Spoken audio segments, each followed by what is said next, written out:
Every day, roughly 160,000 vehicles pass through a hole in the hills east of Oakland. Most drivers barely think about it. But without the Caldecott Tunnel, the modern Bay Area might look completely different. When you think of transportation challenges in the Bay Area, Give you some breaking news that's going on right now affecting traffic on the Bay Bridge. You can see a big backup is forming at the toll plaza to get onto the Bay Bridge. the water and the bridges that connect everything together come to mind. But one of the biggest obstacles isn't the water at all. It's this.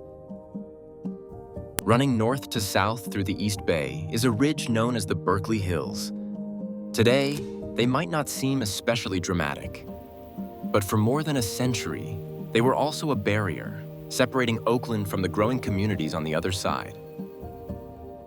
Before the modern route, crossing these hills meant winding over steep, dangerous roads, with weather and possible landslides making travel unpredictable. This geographic divide shaped the development of the East Bay. For decades, most economic activity remained concentrated closer to the bay.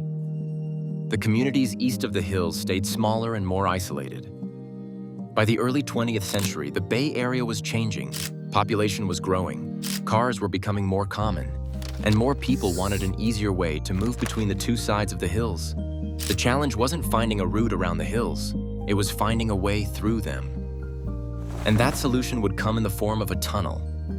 A piece of infrastructure so important that it would eventually reshape where hundreds of thousands of people lived, worked, and traveled. The answer begins in the early 1900s with a much smaller tunnel and a much bigger ambition. Long before the modern Caldecott Tunnel connected Oakland and Contra Costa County, travelers crossed the Berkeley Hills through a much smaller passage known as the Kennedy Tunnel. The idea of a tunnel through the hills dates back to the late 1800s. Construction began in the 1870s, but financial problems halted the project before it could be completed. Decades later, new funding revived the effort, and the tunnel finally opened in 1903. It became known as the Kennedy Tunnel, or Inter-County Tunnel, providing a vital shortcut between Oakland and the growing communities of the East Bay. For more than 3 decades, the Kennedy Tunnel served horse-drawn wagons, early automobiles, and commercial traffic. But as the Bay Area expanded, the narrow tunnel could no longer handle increasing demand. To address these growing challenges, Alameda and Contra Costa counties organized Joint Highway District No. 13 to plan, finance, and build the Broadway low-level tunnel and approaches. The district appointed George Posey as chief civil engineer and director of construction based on his experience in designing the Posey Tube, which connects Alameda with Oakland. The Posey Tube was recognized as having inadequate traffic capacity soon after opening, so the new tunnel was designed with twin bores to support two-way traffic. The low-level alignment was selected to reduce the steep grades and sharp curves that had complicated travel through the earlier Kennedy Tunnel. This approach required longer tunnels, which meant the addition of ventilation and drainage systems. Although the design presented new engineering challenges, it promised a safer and more efficient route through the Berkeley Hills. Turning that vision into reality required a massive construction effort. Crews blasted and drilled from both the east and west portals, hauling away excavated rock and rail-mounted cars as they carved out twin horseshoe-shaped bores lined with reinforced concrete. The horseshoe profile was chosen not only for its structural strength, but also for its ability to improve ventilation within the tunnels. The scale of the undertaking was unprecedented. When completed in 1937, the twin bores became the longest highway tunnel in California, marking a significant milestone in the state's transportation history and dramatically improving travel between the East Bay and Contra Costa County. The tunnel's importance was further reflected in the design of its entrances. Styled in the Art Deco and modern traditions popular in public works projects of the era, the portal buildings were designed by Alameda County architect Henry H. Myers, assisted by Mildred S. Myers and George Klinkhart. Their geometric ornamentation, fluted pilasters, and octagonal medallions celebrated both modern engineering and civic progress. To enhance the driving experience, the portals also incorporated innovative light transition structures that helped motorists' eyes adjust to changing light conditions when entering and exiting the tunnels. Constructed of square aluminum panels within a steel framework and extending nearly 200 feet from the entrances, These features were the result of extensive testing to determine the most effective sunlight-deflecting design. While the visual design established the tunnel's iconic presence, the portal buildings also served a far more functional purpose behind the scenes. The original bores used a similar ventilation system to the posy tube, known as transverse ventilation. Large sets of fans in the portal buildings pull exhaust out of the tunnel and bring fresh air in. So this is the ventilation building for bore 1 and 2. Here what you see is you have 4 exhaust fans. They're all labeled EXH2, right, and EXH1. So 1 and 2 is for bore 1. 3 and 4 is bore 2. So the bores are right underneath us, and then these are the exhaust fans that will remove the air out of the tunnel or the bores, right? Very similarly, the next aisle over is the blower fans. There's 2 on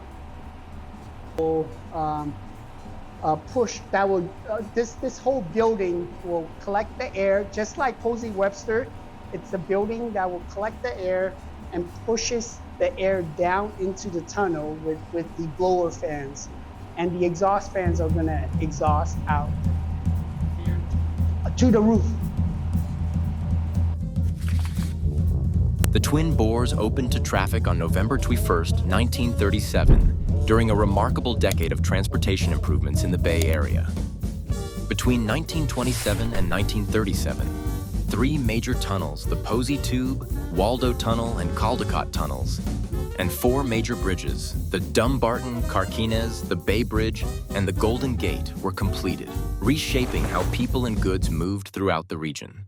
Together with the Bay Bridge, the Caldecott tunnels made large-scale commuting across the Berkeley Hills possible for the first time. Yet the full impact of the tunnels would not be realized for another decade.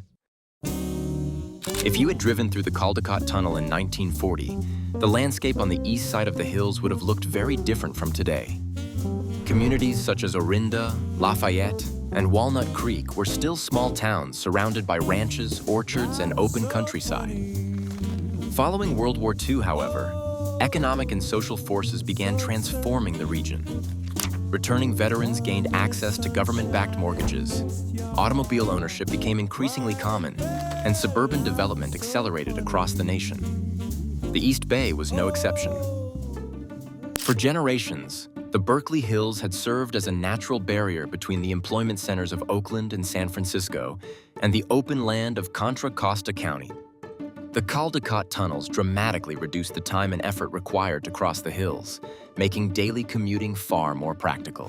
Developers quickly capitalized on the newly accessible and relatively inexpensive land east of the hills, transforming Orinda, Lafayette, and Walnut Creek from rural towns into thriving suburbs.